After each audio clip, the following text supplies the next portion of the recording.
안녕하세요. 이승우 뉴욕주 변호사입니다. 오늘은 미국에서 파산 신청을 하게 되는 대표적인 이유들에 대해서 알아보도록 하겠습니다. 첫 번째 이유는 foreclosure action, 즉 주택 차압 소송을 중단시키기 위해서 파산 신청을 선택합니다.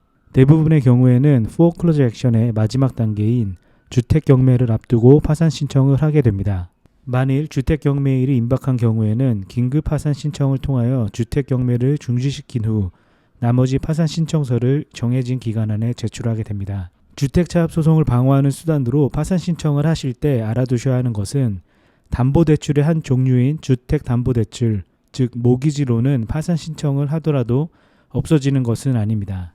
주택 차압 소송 중에 챕터 7 파산 신청을 성공적으로 마무리하였다면 주택담보대출에 대한 개인적인 책임으로부터만 자유로워지는 것입니다. 주택을 담보로 대출을 해준 은행은 계속하여 그 주택에 대한 권리를 갖는 것입니다. 미국에서 파산 신청을 하게 되는 대표적인 두 번째 이유는 크레딧 카드 부채를 해결하기 위해서입니다. 크레딧 카드 빚은 파산 신청을 통해서 면제받을 수 있는 대표적인 무담보 부채의 한 종류입니다.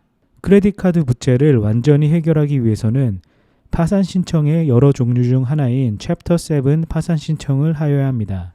만일 수입이 많은 경우 챕터 7 파산 신청 자격이 안 되는 경우가 있습니다. 이때에는 챕터 13이나 챕터 11 파산 신청을 통하여 크레딧 카드 부채를 해결해 볼 수 있습니다. 미국에서 파산 신청을 하게 되는 대표적인 세 번째 이유는 감당하지 못할 정도의 병원비를 해결하기 위해서입니다. 미국에서 보험이 없는 경우에 큰 사고나 예상치 못한 질병으로 인하여 병원에서 치료를 받게 되는 경우 생각지도 못한 많은 금액을 병원비로 청구받게 될 수 있습니다. 만일 큰 금액의 병원비를 현재의 재정 상태로는 감당할 수 없는 상황이라면 파산 신청을 고려해 볼 수 있습니다. 병원비도 크레딧 카드 부채와 마찬가지로 대표적인 무담보 부채의 한 종류입니다. 그래서 챕터 7 파산 신청에 자격이 되는 경우라면 챕터 7 파산 신청을 통하여 병원비로부터 자유로워질 수 있는 것입니다. 그리고 마지막으로 복합적인 경제적인 이유로 파산 신청을 하십니다. 질병이나 사고로 건강을 잃고 직장을 잃은 상태에서 병원비와 카드빚이 쌓이게 되는 경우가 있습니다. 수입이 줄어들거나 없어지는 경우 주택담보대출, 즉 모기지 페이먼트도 하지 못하게 되고 은행은 foreclosure action, 즉 주택 차압 소송을 시작하게 됩니다. 이렇게 경제적으로 어려운 상황이 한꺼번에 일어나는 경우 파산 신청을 고려하게 됩니다. 파산 신청을 통하여 모든 부채들에 대해서 개인적인 책임을 해결하게 된다면 새로운 시작을 해볼 수 있는 기회가 됩니다. 파산 신청을 하게 되는 것 자체에 대하여 죄책감이나 좋지 않은 생각을 할 수도 있습니다.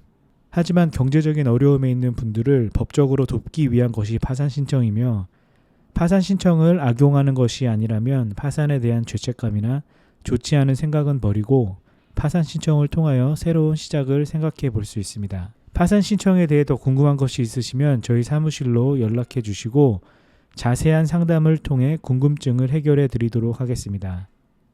감사합니다.